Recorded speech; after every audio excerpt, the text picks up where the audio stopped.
الله محبوب صلی الله علیه و آله وسلم خواته بیبي فاطمه رضی الله تعالی عنها یو ماشوم راوست، وی قربان دا یتیم دی، پلار په بدر کې شهید شوی دی.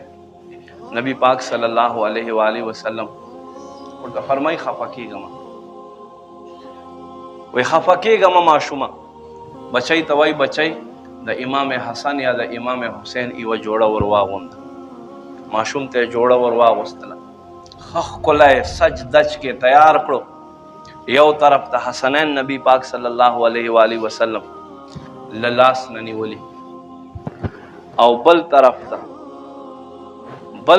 ته دا ماشوم دا یتیم الله محبوب له لاس نه نیولی دی، او حضور یې خوشحالوي. ورته وایي ماشومه ته دا نه غواړې چې جناب محمد رسول الله د تا پلار وګرځېږي، او بیبي فاطمه چې د جنتي ښځو سرداره د هغه د ستا خور وګرځېږي، ته نور څه غواړې؟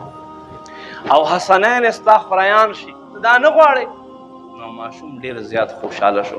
یقینا مونږ چاته څه ورکولی نه شو. حضور فرمایي په مخ باندې خندا کول دا هم صدقه ده.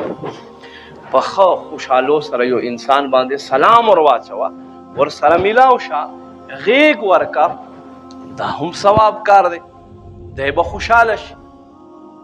او چې ته دا هم نشي کولی نو بیا خو ونه شوه. نو دا د خوشحالو ورځ دی.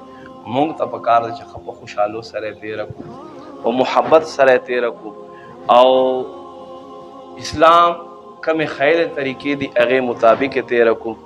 مالک دې مونږ ته عمل توفیق نصیب کړي.